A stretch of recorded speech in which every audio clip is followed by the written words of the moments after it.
వస్తుంది ఆ క్షణం. అవును కదా. అప్పుడు మనం బేసిక్గా ఏం చేస్తాం? చాలా జాగ్రత్తగా ఒక మంచి గమ్ తెచ్చి ఆ ముక్కలన్నీ అతికిస్తాం. కరెక్ట్. మళ్ళీ వాడుకోవడానికి ట్రై చేస్తాం. ఎగ్జాక్ట్లీ. అది మళ్ళీ కప్పులాగే మారుతుంది. అందులో కాఫీ కూడా తాగొచ్చు. కానీ ప్రతిరోజు దాన్ని చూసినప్పుడు ఆ పగుళ్ళు మనకు కనిపిస్తూనే ఉంటాయి. అవును, ఒక చిన్న వీక్నెస్ లాగా ఉండిపోతుంది. అంతే కదా. అది ఎప్పుడు మళ్ళీ విరిగిపోతుందా అన్న భయం కూడా మనలో ఉంటుంది.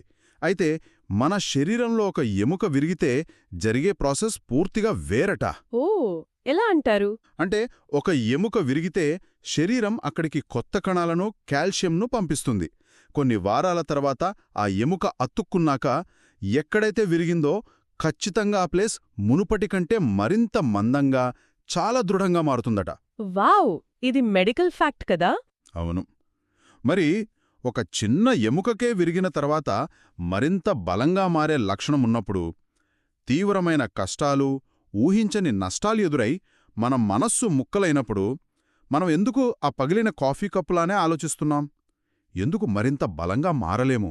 మ్మ్, ఇది నిజంగా చాలా లోతుగా ఆలోచించాల్సిన పాయింట్ అండి. ఎందుకంటే శారీరక గాయాలకు మందులుంటాయి, హాస్పిటల్స్ ఉంటాయి. అవును. కానీ మానసిక గాయాల విషయానికొస్తే, ముఖ్యంగా మనకు బయట నుండి ఎలాంటి ఇమోషనల్ సపోర్ట్ లేనప్పుడు పరిస్థితి చాలా భయంకరంగా అనిపిస్తుంది. ఖచ్చితంగా. ఎవరూ లేరు అన్న ఫీలింగ్ వస్తుంది. అదే కదా, కష్టాల్లో ఉన్నప్పుడు పక్కన నిలబడేవాళ్లు గాని, ధైర్యం చెప్పే ఫ్యామిలీ గాని లేని ఒక చీకటి స్థితిలో ఉన్నప్పుడు మనిషి పూర్తిగా కుప్పకూలిపోతాడు. నిజమే. కానీ ఈరోజు మనం తీసుకున్న మూలాల ప్రకారం సరిగ్గా అలాంటి శూన్యం నుండే ఒక అద్భుతమైన అంతర్గత స్థైర్యాన్ని ఎలా నిర్మించుకోవచ్చో సైకాలజీ విశ్లేషణలు స్పష్టంగా చెబుతున్నాయి. అంటే మనలోనే ఆ సపోర్ట్ సిస్టమ్ని తయారు చేసుకోవడం అన్నమాట. ఎగ్జాక్ట్లీ. ఈరోజు మన లోతైన విశ్లేషణలో మన సొంత పోరాటాలను పునాదిగా చేసుకుని మనల్ని మనం రక్షించుకోవడమే కాకుండా భవిష్యత్తులో ఇతరులకు అత్యంత బలమైన మద్దతుదారుగా ఎలా మారాలో చర్చిద్దాం. పర్ఫెక్ట్. ఈరోజు మనం పరిశీలిస్తున్న సమాచారంలో వాల్ష్ ఫ్యామిలీ రెసిలియన్స్ ఫ్రేమ్వర్క్ అని, అలాగే మన నైతిక విలువలు మెదడును ఎలా కంట్రోల్ చేస్తాయిలాంటివి చాలా ఉన్నాయి. అవును, చాలా ఇంట్రెస్టింగ్ సోర్సెస్ ఇవి. వీటిని చదువుతున్నప్పుడు నాకో విషయం అనిపించింది. అసలు స్థైర్యం లేదా రెసిలియన్స్ అనగానే మనం ఏమనుకుంటాం? ఒక పెద్ద అల వచ్చి మనని కింద పడేసినప్పుడు వెంటనే లేచి నిలబడి దుమ్ము దులుపుకుని నాకేం కాలేదు అనుకుంటాం. పాత స్థితికి వెళ్ళిపోవడమంటారు దాన్ని. అవును, మునుపటిలాగే ఉన్నాను అని చెప్పుకోవడం. చాలామంది దీన్నే బౌన్సింగ్ బ్యాక్ అంటారు. కానీ మన మూలాలు ఈ బౌన్సింగ్ బ్యాక్ కాన్సెప్ట్ని ఒక భ్రమ అంటున్నాయి కదా, అదెందుకు? ఎందుకంటే మనిషి రబ్బర్ బ్యాండ్ కాదు కాబట్టి. కరెక్ట్. ఒక రబ్బర్ బ్యాండ్ని లాగి వదిలేస్తే దానికి తాను ఎంత సాగానో గుర్తుండదు. అది వెంటనే పాత ఆకారానికి వచ్చేస్తుంది. దానికి ఎమోషన్స్ ఉండవు కాబట్టి. అంతే కదా. కాని మనుషులకు అనుభవాలు, గాయాలు ఉంటాయి.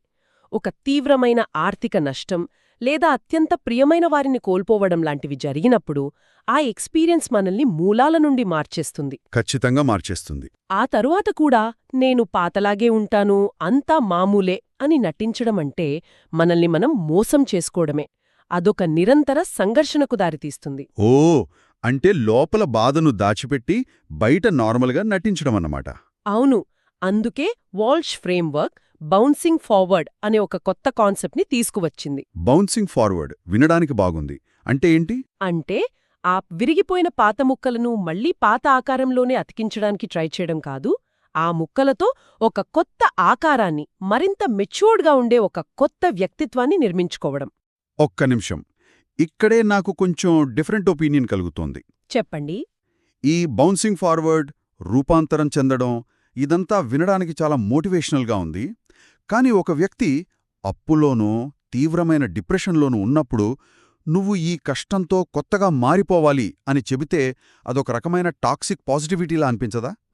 మంచి పాయింట్ రైస్ చేశారు. అంటే వాళ్ళిప్పటికే బతకలేక బాధపడుతుంటే ఈ ట్రాన్స్ఫర్మేషన్ లాంటి పెద్ద పెద్ద పదాలు వాళ్లకి బరువుగా అనిపించవా?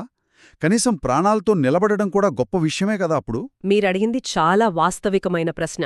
నిజానికి కష్టంలో ఉన్నప్పుడు నువ్వు దీని ద్వారా గొప్పవాడివైపోతావు అని చెప్పడం వాళ్లమీద అదనపు ప్రెషర్ పెట్టడమే. అవును, అది ఇంకా ఇరిటేట్ చేస్తుంది. కరెక్ట్. వాల్ష్ ఫ్రేమ్వర్క్ ఉద్దేశ్యం అది కాదు. ఇక్కడ మనం 2 సైకలాజికల్ కాన్సెప్ట్స్ని అర్థం చేసుకోవాలి. ఒకటి నేర్చుకున్న నిస్సహాయత, అంటే లర్న్డ్ హెల్ప్లెస్నెస్. రెండవది నేర్చుకున్న ఆశావాదం అంటే లర్న్డ్ ఆప్టిమిజం. ఓకే, ఈ రెండింటికి తేడా ఏంటి? వరుస కష్టాలు వచ్చినప్పుడు మన మెదడు నేనేం చేసినా వేస్ట్, అంతా నా కర్మ అనే ఒక ప్యాటర్న్ని ఫిక్స్ చేసుకుంటుంది. ఇదే నేర్చుకున్న నిస్సహాయత. అంటే ఒక రకంగా గివప్ ఇచ్చేయడం అన్నమాట. ఎగ్జాక్ట్లీ. కానీ బౌన్సింగ్ ఫార్వర్డ్ అంటే ఒక్క రాత్రిలో గొప్ప మార్పు తీసురావడం కాదు. మన కంట్రోల్లో ఏముందో, ఏది లేదో స్పష్టంగా గుర్తించడం. ఓ, పరిస్థితిని ఉన్నది ఉన్నట్లు యాక్సెప్ట్ చేయడం అంటారా? అవును. పాత జీవితాన్ని తిరిగి పొందలేము అనే వాస్తవాన్ని అంగీకరించి, కనీసం రేపటి రోజున 1% మెరుగుపరుచుకోవాలనే చిన్న అడుగు వేయడమే నేర్చుకున్న ఆశావాదం. అర్థమైంది. అంటే ఇది మన mobile phone operating system update లాంటిదన్నమాట. ఎలా? కొంచెం వివరంగా చెప్పండి. అంటే మన ఫోన్లో ఏదైనా పెద్ద వైరస్ వచ్చి ఫోన్ మొత్తం క్రాష్ అయిపోయినప్పుడు మనం మళ్ళీ ఆ పాత బ్యాకప్ని రిస్టోర్ చెయ్యము కదా. చెయ్యము. ఎందుకంటే అందులోనే ఆ వైరస్ ఉంటుంది కాబట్టి. కరెక్ట్. దానికి బదులు మనం పూర్తిగా ఒక కొత్త సాఫ్ట్వేర్ అప్డేట్ని ఇన్స్టాల్ చేస్తాం.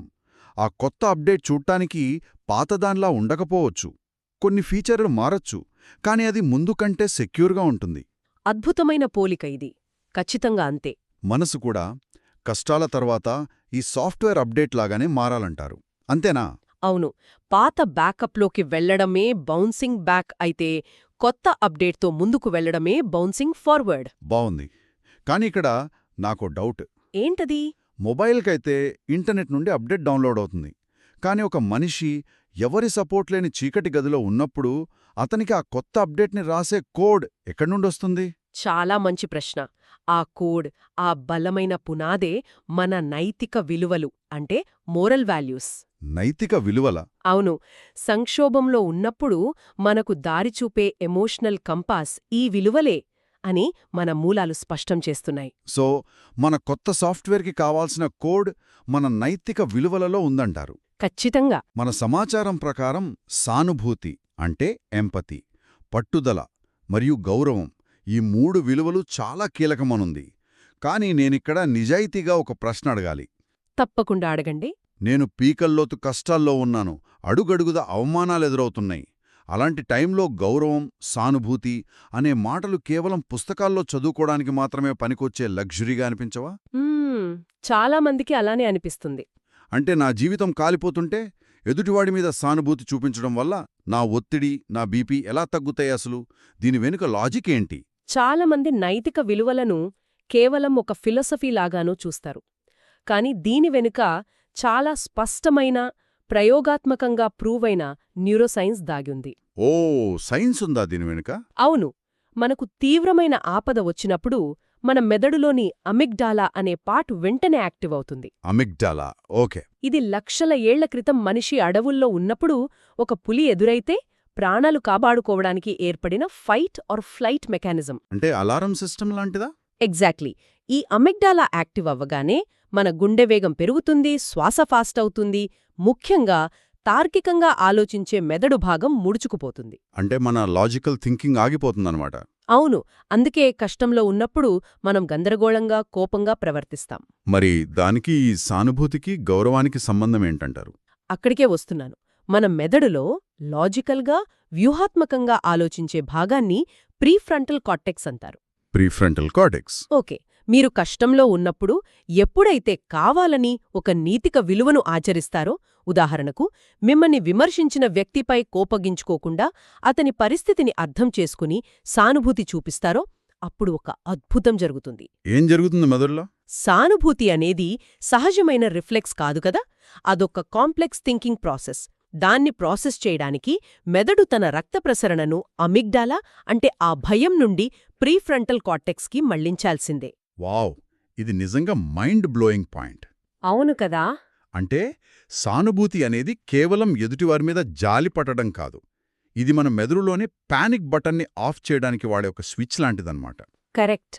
ఒక కాగ్నిటివ్ ఓవర్ రైడ్ స్విచ్ అని చెప్పొచ్చు. మనం ఎదుటివారి మీద గౌరవం చూపించిన ప్రతిసారి మన మెదడు తనని తాను శాంతపరుచుకుంటుంది. అంటే మనం విలువల గురించి ఆలోచిస్తున్నాం కాబట్టి ఇక్కడ పులి లేదు, రిలాక్స్ అవ్ అని దానికి సిగ్నల్ వెళ్తుంది. ఖచ్చితంగా పట్టుకున్నారు. అందుకే మూలాలు సానుభూతిని కోపానికి వ్యతిరేకంగా పనిచేసే కవచమని వర్ణించాయి. అద్భుతం.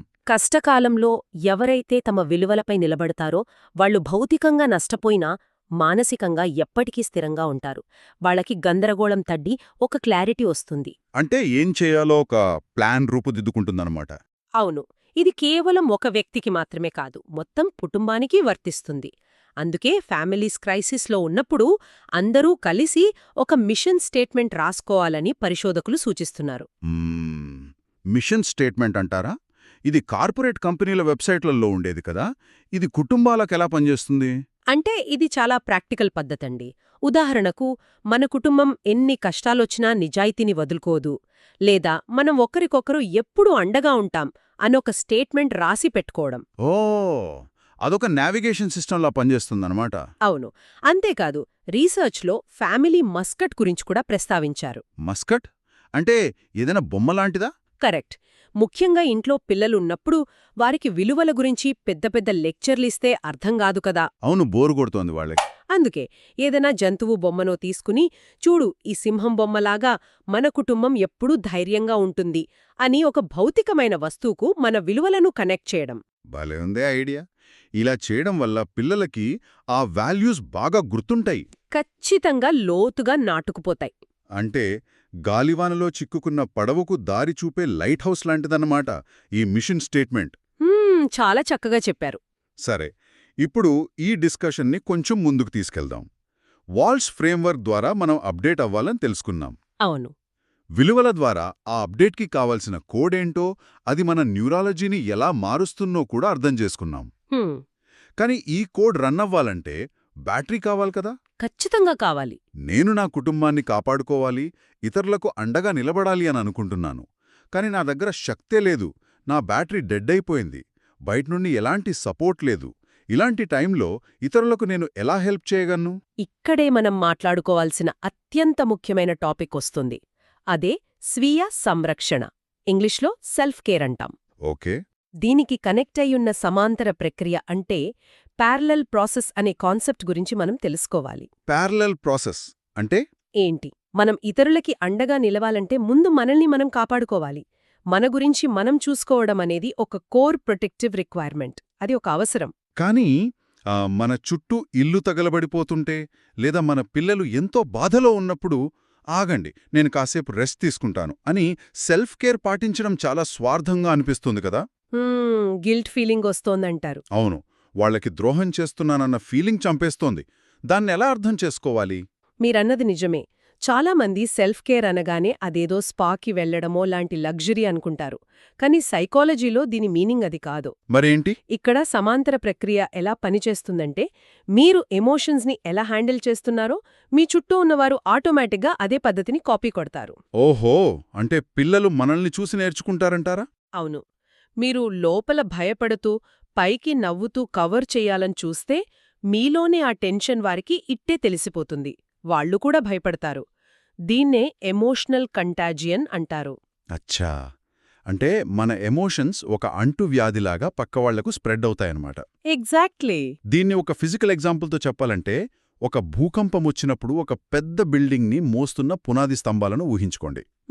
పిల్లర్స్. ఆ పిల్లర్ మొదటి బాధ్యత పైకప్పును మోయడం కాదు, తను పడిపోకుండా తన బ్యాలెన్స్ తాను కాపాడుకోవడం. అవును, కరెక్ట్. ఎందుకంటే నేనెలాగైనా పైకప్పును కాపాడాలి అనే ఆ స్తంభం తన బ్యాలెన్స్ కోల్పోయి విరిగిపోతే ఆ బిల్డింగ్ మొత్తం అందులో ఉన్న అందరి మీద కుప్పకూలుతుంది. ఖచ్చితంగా. అంటే ఆ స్తంభం తనను తాను బలంగా ఉంచుకోవడం అనేది స్వార్థం కాదు, అది మొత్తం బిల్డింగ్ని కాపాడే ఏకైక మార్గం. నేను సరిగ్గానే అర్థం చేసుకున్నానా? అక్షరాల. ఇంతకంటే అద్భుతంగా చెప్పలేము. విమానాల్లో ఆక్సిజన్ మాస్క్ వేసుకోవాలి అని చెబుతారు కదా, దానికంటే ఈ పిల్లర్ పోలిక చాలా పర్ఫెక్ట్గా సూటైంది. థ్యాంక్స్. ఎందుకంటే ఆ స్తంభం బలంగా ఉండటం చుట్టూ ఉన్నవారికి భరోసా ఇస్తుంది. మీరు ప్రశాంతంగా ఉంటే మీ ఆ ప్రశాంతత వాళ్లకు ధైర్యాన్నిస్తుంది. నిజమే. తగినంత నిద్రపోవడం, సరైన ఆహారం తీసుకోవడం, ఒక అరగంట పాటు మనసుకు నచ్చిన పని చెయ్యడం, ఇవన్నీ మన ఎమోషన్స్ని బ్యాలెన్స్ చేస్తాయి. ఇవి లగ్జరీ కాదు, మెయింటెనెన్స్ అన్నమాట. అవును. ఒకవేళ తీవ్రమైన ఒత్తిడిలో మీ వల్ల ఏదైనా తప్పు జరిగితే దాన్ని దాచిపెట్టకుండా మీ పిల్లల ముందు వెంటనే క్షమాపణ చెప్పడం చాలా ముఖ్యం. ఇది కూడా ఈ ప్రాసెస్లో భాగమే. అంటే తప్పు జరిగినప్పుడు కవర్ చేసుకోవడం కంటే దాన్ని ఒప్పుకోవడం ద్వారా అకౌంటబిలిటీ ఎలాగో మనం వాళ్ళకు లైవ్లో నేర్పిస్తున్నామన్నమాట. అవును, ఖచ్చితంగా. నేను పర్ఫెక్ట్ కాదు, కానీ నేను ఎదగడానికి ప్రయత్నిస్తున్నాను అనే మెసేజ్ వాళ్ళకి వెళుతుంది. ఇది నిజంగా గొప్ప మార్పు గదా? కరెక్ట్. మన కష్టాలను కేవలం మనం పడే బాధలా కాకుండా భవిష్యత్తు తరాలకు ఒక ట్యూటోరియల్లాగా చూడాలి. అద్భుతమైన పాయింట్ ఇది. మనమిప్పుడు ఎలా బిహేవ్ చేస్తున్నామో రేపు మన పిల్లలు వాళ్ల కష్టాల్లో అలానే బిహేవ్ చేస్తారు. మన మూలాలు చెప్తున్నది కూడా ఇదే. ఇమోషనల్ సపోర్ట్ లేని టైంలో మన స్ట్రెంగ్త్ కేవలం మన కోసం కాదు, అది చుట్టూ ఉన్నవారికి ఒక రక్షక కవచం లాంటిది. వావ్! సో ఒకసారి ఈ విశ్లేషణను మొత్తం చూస్తే, మన పగిలిన సిరామిక్ కప్పుల పాత జీవితాన్ని తిరిగి అతకడానికి ట్రై చేయకుండా ఒక విరిగిన ఎముకల ముందుకంటే బలంగా మారటం అంటే బౌన్సింగ్ ఫార్వర్డ్. మన మెదడులోని భయాన్ని ఆఫ్ చేసి లాజికల్ ఆలోచనలను ఆన్ చేయడానికి సానుభూతి లాంటి నైతిక విలువలను ఒక సాఫ్ట్వేర్ కోడ్ లాగా వాడుకోవడం. అవును. మరియు ఆ బిల్డింగ్ కూలిపోకుండా ఉండాలంటే ముందు పునాది స్తంభంలాగా మన సెల్ఫ్ కేర్ను స్వార్థంగా కాకుండా ఒక బాధ్యతగా తీసుకోవడం. ఖచ్చితంగా ఇది ఒక రోజులో పూర్తయ్యే ప్రాసెస్ కాదు. ప్రతిరోజూ మనల్ని మనం ఈ విలువల దిశగా మలుచుకోవాల్చుంటుంది. అవును, టైం పడుతుంది. కానీ దీనివల్ల మనమీద మనకు అపారమైన నమ్మకం ఏర్పడుతుంది. బయట నుండి మద్దతు రాకపోయినా మనం ఇతరులకు మద్దతు ఇచ్చే స్థాయికి ఎదుగుతాం. నిజమే. ఒక సామాన్యుడు కూడా ఇతరులకు అండగా నిలబడే గొప్ప శక్తిగా మారొచ్చని ఈ చర్చ ద్వారా మనకు స్పష్టమైంది. అవును. సరే, ఇంతటి లోతైన ఈ విశ్లేషణను ముగించే ముందు వింటున్న ప్రతి ఒక్కరూ ఒక క్షణంపాటు ఈ ఆలోచనను మనసులో ఉంచుకోండి. మన జీవితంలో ఎవరూ మద్దతివ్వని, ఎవరూ మనల్ని అర్థం చేసుకొని ఆ చీకటి గంటలు, ఒంటరి క్షణాలు కేవలం మనల్ని హింసించడానికి వచ్చినవి కావేమో. అవును. బహుశా భవిష్యత్తులో 5 ఏళ్లకో 10 ఏళ్లకో ఎవరికైతే అత్యంత దారుణమైన కష్టకాలంలో ఒక బలమైన భుజం అవసరమవుతుందో ఆ పాత్రను పోషించడానికి మనల్ని మనం తీర్చిదిద్దుకుంటున్న ట్రైనింగ్ గ్రౌండ్స్ ఏమో కదా. చాలా వ్యాలిడ్ పాయింట్. మనమెదుర్కొంటున్న ఈ శూన్యమే రేపు మరొకరి జీవితంలో వెలుగు నింపే దీపం కాబోతుందేమో. ఒకసారి కోణంలో ఆలోచించి చూడండి. Bouncing forward. మళ్ళీ మరొక ఆసక్తికరమైన అంశంతో ఈ విశ్లేషణలో కలుద్దాం.